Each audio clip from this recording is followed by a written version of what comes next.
Hello and welcome to day 69 of the 365-day meditation challenge, where I challenge myself to meditate for 1 hour a day in 2 sessions of 31 minutes. I'm feeling quite refreshed. I had a late day hot chocolate, dark hot chocolate that I'm making it from tablets just because I quit coffee.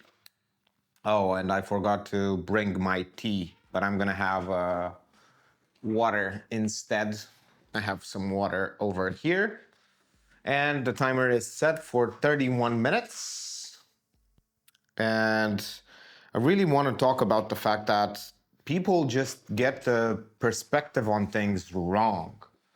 Like, I was talking to a friend, well, I sent him a picture, a funny picture, and he was like, oh, just stop watching, stop looking at stuff on the internet and start working. And I'm like,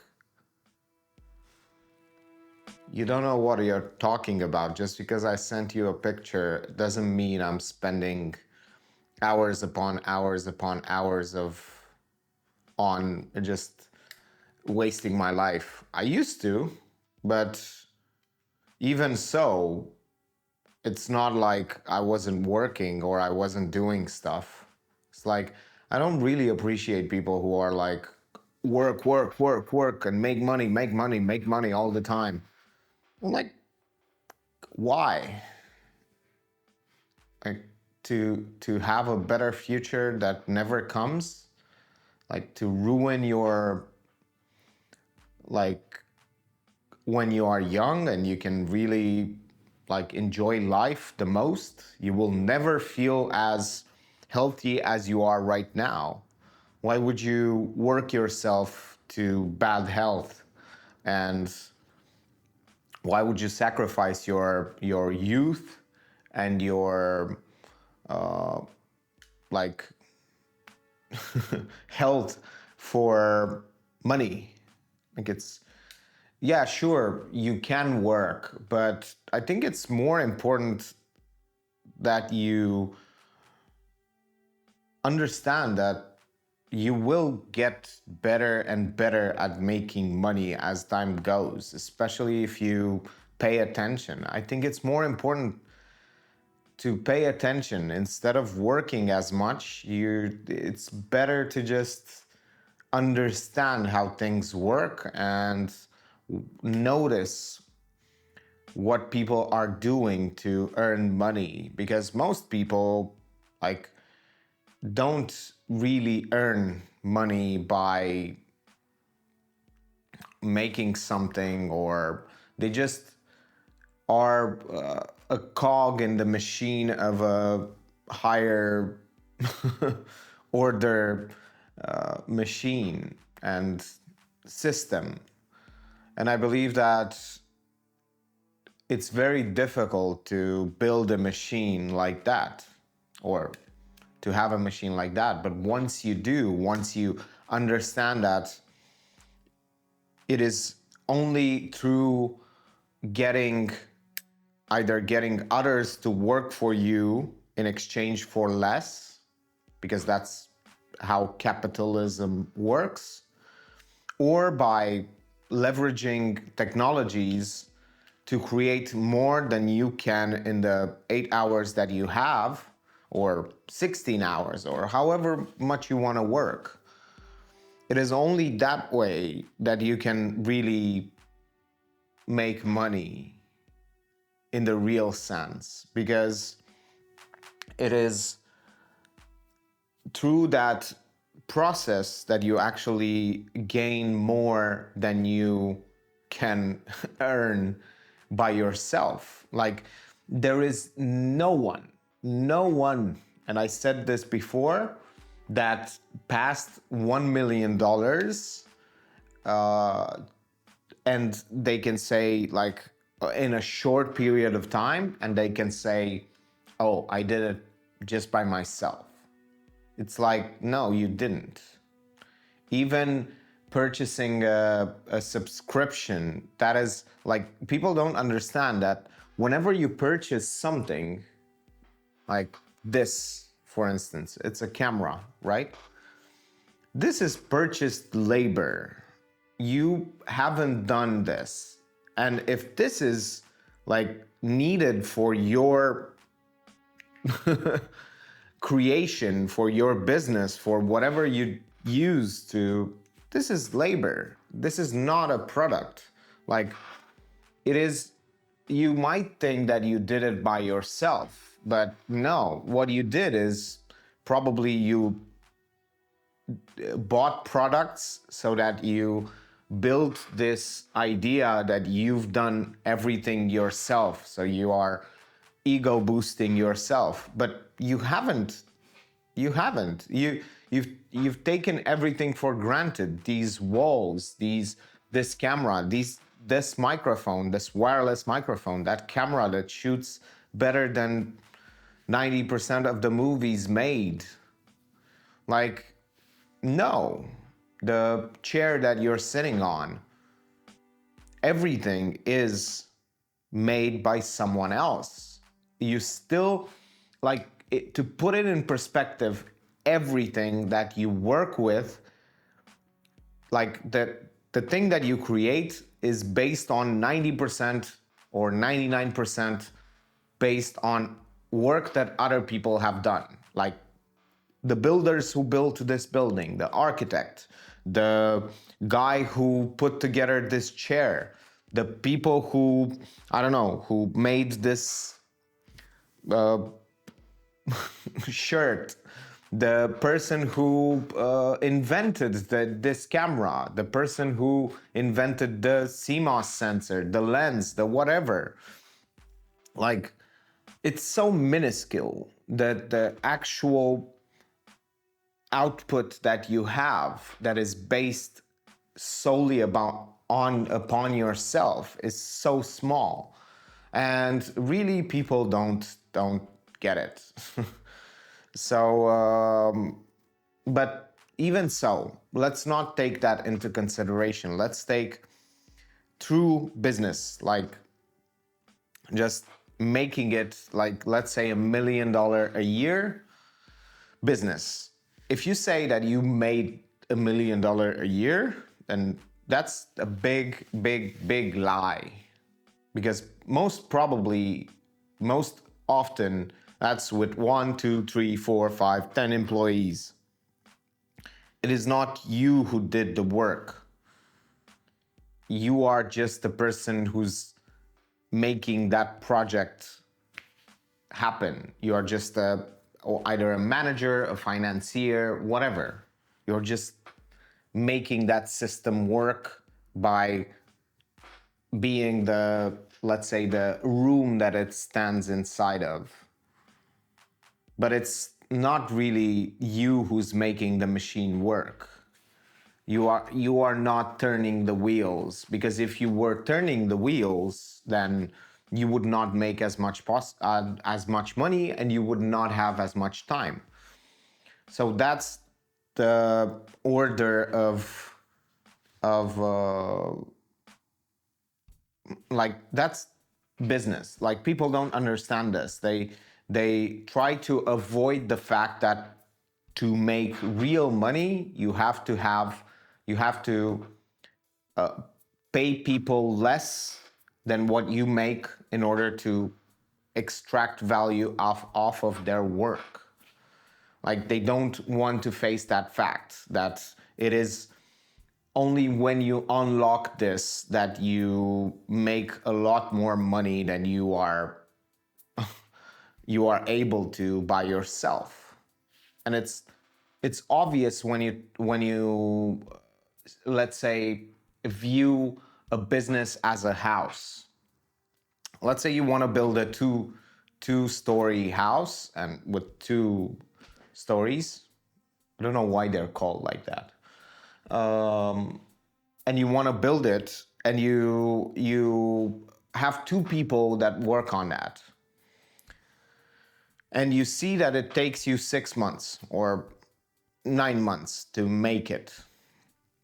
And then you ask the question, what if you had 20 people working on that house? How fast can you finish it? and you start to see like it builds, you build that in 2 months. So you've cut the time by 3 times. So you're at 300% productivity for the same project. So if you see the business the same way, it's like, of course you're going to make 3 times, well, not always, but of course you're going to make 3 times more money if you have uh, 20 people working on that business instead of 1 or 2 people. Like, that's the point. But the crux of the situation is, what do you hire them to do? Because most people don't have enough projects and enough sales to get someone, and they are in this conundrum, let's say, in this situation where they are not able to hire someone because they are not hiring someone, because they do not have the time to look for someone, they do not have the money to hire someone because they are working too much and they cannot exceed, like, they've reached the amount of productivity they can have and income, and they cannot really afford to hire someone. So then you ask yourself, how can I hire someone if I cannot do this? If I cannot earn more by myself? And they get stuck into that idea, and they earn more and they have the money to hire someone, and they go like, no, but I can't find someone that's as good as me. And I'm like, you don't have to find someone that's good as you. You have to find someone who does the work that you don't want to do, that doesn't earn you as much money as you can, so you can have you can either have free time or more time to work on other things that are more that have a higher potential of income.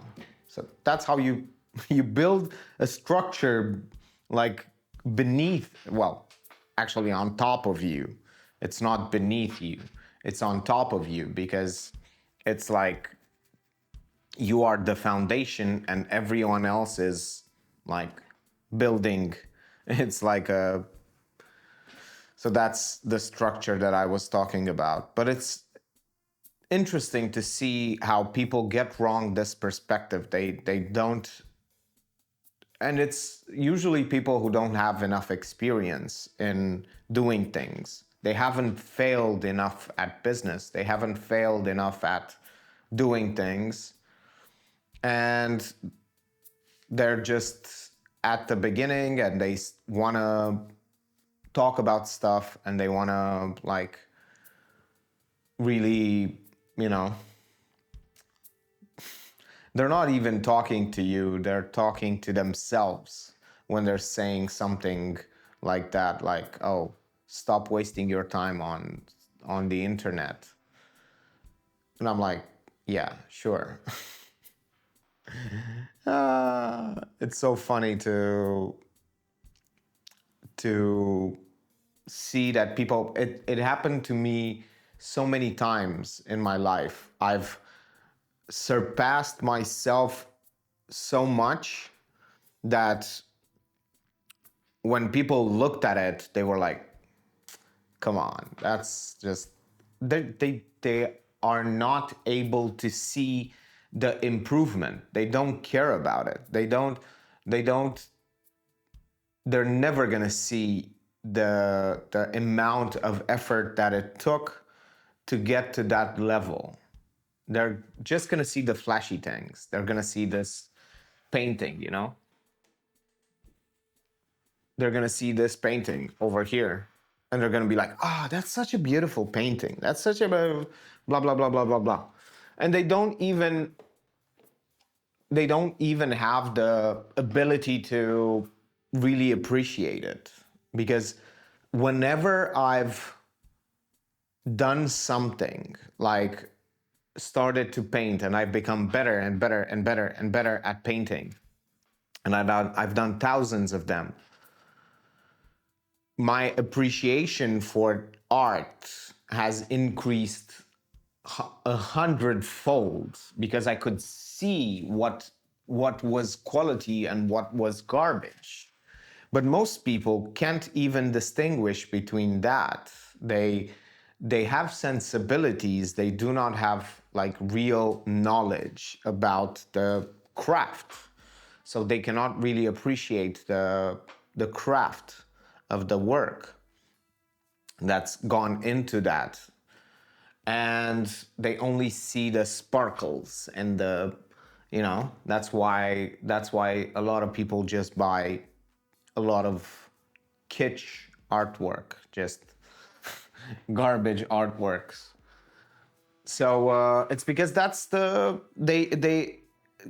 kitsch is only like sparkle. It's only flashy things. It's not the nuances. It's not the beautiful transitions of the colors. It's not the subject matter. It's nothing. It's not the. It's just sparkle. Just put gold on it and have it shiny and scream at the viewer.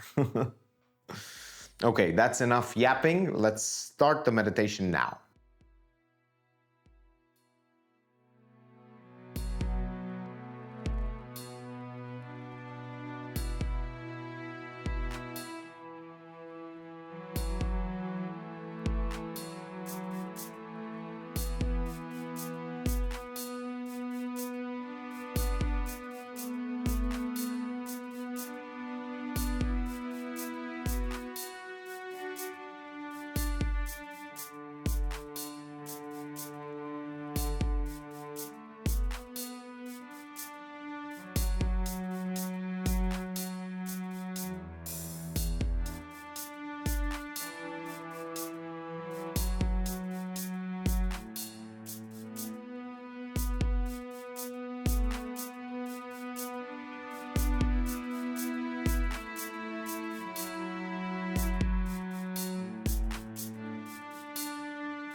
And there you go, the meditation is over. And I was quite distracted, but by the idea of actually making a video about this topic, about business and about principles of business that I've learned from all of the failures that I had in business.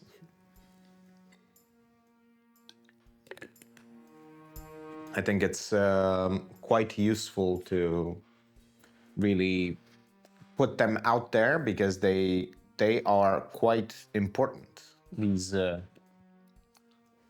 principles.